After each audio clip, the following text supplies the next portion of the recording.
Shah, all India Punjab national bank officers association की general secretary, और मेरे साथ मेरा प्रेसिडेंट है, हमारे आईबॉक के स्टेट सेक्रेटरी है एसबीआई से। आज हम यहाँ तो हमारे सेंट्रल बॉडी का एक मीटिंग कर रहे हैं पटियाला में। कल हम यहाँ पटियाला में हमारे पूरे जो सर्कल है उसकी सभी ऑफिसर्स के साथ मीटिंग करेंगे।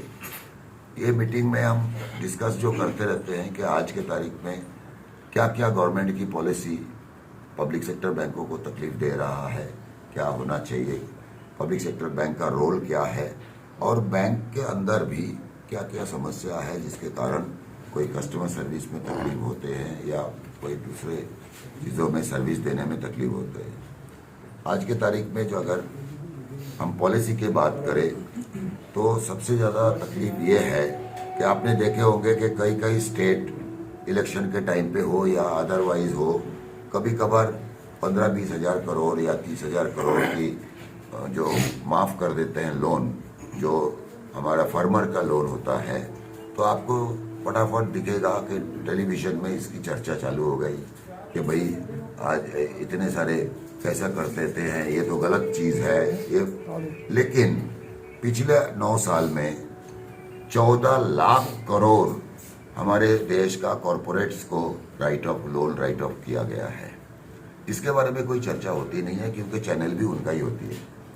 तो ये जो परिस्थिति आया है कि अमीर अमीर बनते जा रहा है देश में और गरीब का लिए कोई रास्ता नहीं है, तो ये भी हमारा बैंकिंग में आके असर करता है कि बैंक का जो लोन एनपीए होता है उसकी रिकवरी के लिए तो बड़े पैमाने पे जब हम कॉरपोरेट को लोन माफ़ कर देते हैं, उसको हम माफ़ी ना बता के उसको हम एक अलग से नाम दे दिया कि साधारण लोगों को ना समझे कि हेयर कट मतलब राइट ऑफ ही है वो। तो वो इससे क्या होता है, बैंक का जो प्रॉफिटेबिलिटी है कि अगर कोई 30 हज़ार करोड़ की लोन है, एक कॉरपोरेट उसको डुबा देता है, दूसरा कॉरपोरेट आके एनसीएलटी के तहत उसको 8,000 करोड़ में खरीद लेता है। तो 30 हज़ार करोड़ डुबाने वाले और 8,000 करोड़ खरीदने वाले दोनों को फायदा हो गया, और बीच में जो रह गया 22,000 करोड़ वो बैंक को भुगतान करना है अपनी इनकम से, प्रॉफिट से।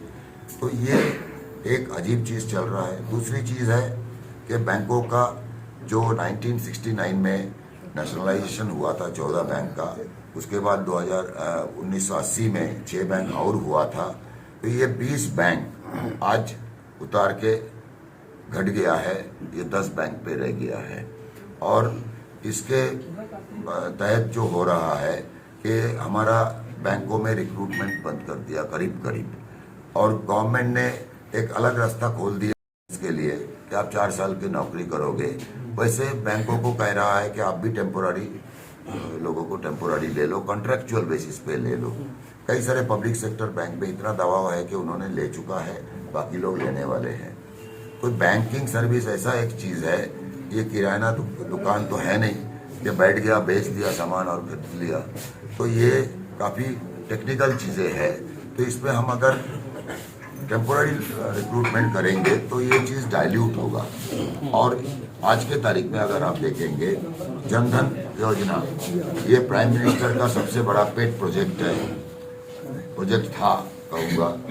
तो उसमें जो 46 करोड़ लोगों का खाता खुले है, तो ये प्राइवेट सेक्टर ने क्या किया, पब्लिक सेक्टर बैंक और जो रीजनल रूरल बैंक है आरआरबी, ये मिलके 97.1% खाता खुलवाया है।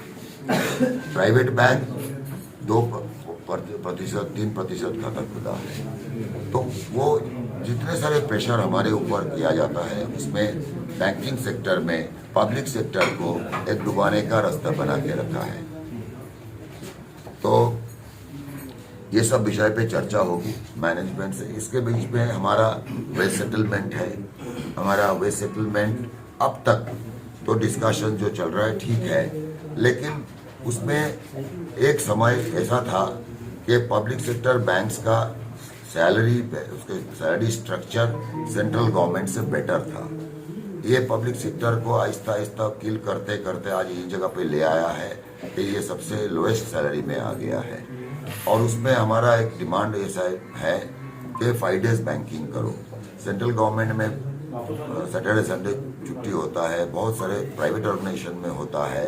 अगर आप कहते हो कि हमने डिमोनेटाइजेशन किया है कि टेक्नोलॉजी के ऊपर लोग काम करें, वो तो फिर आपको ब्रांच शाखा को इतना दिन खोल के रखने की ज़रूरत क्या है। और रिक्रूटमेंट सबसे बड़ा कठिन काम बन गया है। गवर्नमेंट के जो प्रेशर रहता है बैंक के ऊपर, अगर गवर्नमेंट का प्रेशर हट जाए तो बैंक का हेल्थ बेटर हो जाएगा।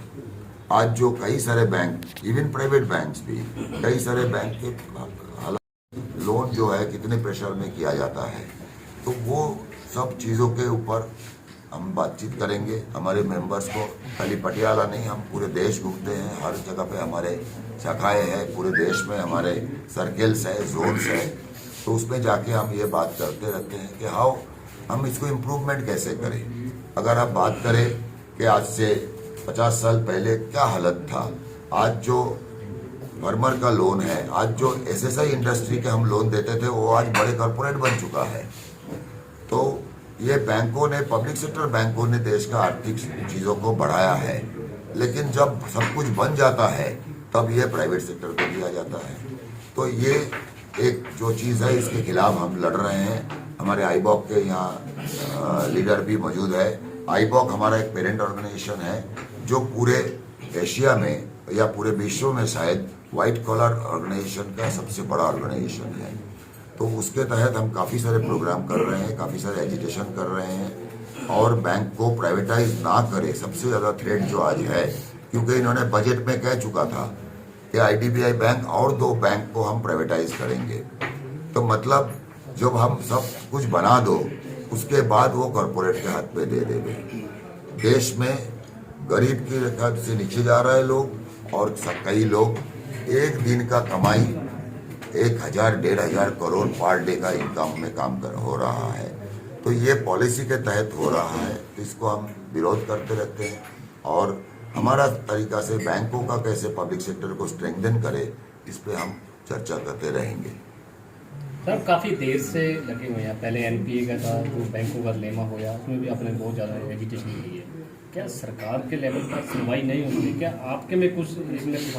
देखिए, हम लोगों ने कभी कोई डेलीगेशन लेके, काफ़ी साल हो चुका है, फाइनेंस मिनिस्टर को भी मिले थे, कई बार हम लोग हमारा चिट्ठी भी देते हैं, लेकिन आपको पता है कितना सुनते हैं। तो क्योंकि जब कॉरपोरेट का मामला आ जाता है, ये गवर्नमेंट का जो नीति है, वो नीति में ऐसा है कि इकोनॉमिस्ट ना 2 तरीके का होता है। एक सोचता है कि अमीर को अमीर बनाओ तो कुछ तो खर्चा करेगा, तो उसके ट्रिकल डाउन में किसी को भला होगा। लेकिन आप देखोगे इन लोगों का रिक्रूटमेंट हो नहीं रहा है। इतने बड़े बड़े कंपनी बना लिया, उसमें रिक्रूटमेंट कट कर रहा है, तो वो एक जगह पे फेल हो रहा है। दूसरा, ये जो मतलब डिस्टेंस बढ़ते जा रहा है, जीडीपी ग्रोथ, अगर आपको 100 करोड़ का इनकम है और इनका 10 लाख का इनकम है, दोनों का एवरेज करो तो 50 करोड़ हो गया ना। तो ग्रोथ तो दिखाई, लेकिन ग्रोथ इम्पोर्टेंट नहीं है, डेवलपमेंट इम्पोर्टेंट है। तो वो चीज़ पे हम लोग कर रहे हैं, बिकॉज हम पब्लिक सेक्टर है। अब बीएसएनएल देखिए खत्म के कतार पे है, एयर इंडिया बेच दिया है, आईडीबीआई बैंक को प्राइवेटाइज कर दिया, आपका बीपीसीएल को प्राइवेटाइज कर दिया। बीपीसीएल जो एक नवरत्न कंपनी है, इतनी बड़ी प्रॉफिट देता है, उसको प्राइवेटाइज करने की क्या जरूरत है? वो परफॉर्म कर रहा है। तो ये जो पॉलिसी है, ये हमारा पब्लिक सेक्टर बैंक को भी तकलीफ दे रहा है। ये शंका जताई जा रही है कि जो बैंक है आपके गवर्नमेंट के, ये भी प्राइवेटाइजेशन में, इसी के खिलाफ हमारा पिछले 2 साल 3 साल से तो ज़्यादा लड़ाई चालू है। हमारा मतलब पूरे देश घूमते हुए हमने कलकत्ता से बस जर्नी से हर जगह बात करते हुए दिल्ली पहुँचे, मुंबई से बस जर्नी करके दिल्ली पहुँचे। हमने कई सारे मतलब सोशल मीडिया प्लेटफॉर्म में चीज़ें दिए हैं कि बैंक बचाओ देश बचाओ, क्योंकि साधारण लोगों को आज भी पब्लिक सेक्टर बैंक ही बैंक लगता है और वो बड़े जगह पे घुस भी नहीं पाते हैं। तो इस प्रथा को अगर गवर्नमेंट खत्म करे तो वो जो फार्मर का लोन है, वो जो छोटे लोन हैं, ये करेगा कौन? जब और हम जो गवर्नमेंट प्रोग्राम लागू करते हैं तो हमारे पास उसमें प्रॉफिटेबिलिटी भले कम है, लेकिन हमारे मैन पावर लगता है, सब कुछ लगता है, तो हम वो काम छोड़ के अगर हम भी बड़े कमाई का काम करने लगे तो फिर इनको कोई देखेगा भी नहीं। तो हमारे प्रॉफिट वो प्राइवेट सेक्टर से कंपेयर किया नहीं जा सकता है। ये हमारे साधारण लोग भी कभी कभार कमेंट कर देते हैं कि भाई पब्लिक सेक्टर में देखो क्या कुछ नहीं करते, ये नहीं करते, लेकिन वो जो रियल चीज़ है कि भाई यहाँ रिक्रूटमेंट नहीं हो रहा है, शॉर्टेज इतना है। आपके गांव-गांव में हमारे महिला ऑफिसर्स भी रात को 8-8 बजे तक 9-9 बजे तक काम करते हैं, सुरक्षा भी नहीं है। तो बहुत सारे इश्यूज है। हम मुद्दा इशू ये है कि पब्लिक सेक्टर को जिंदा रखना और जो हम देश के लिए इतना साल काम किया उसको बरकरार रखना। प्रॉपर्टी बेचने और खरीदने के लिए संपर्क करें फेयर डील प्रॉपर्टीज।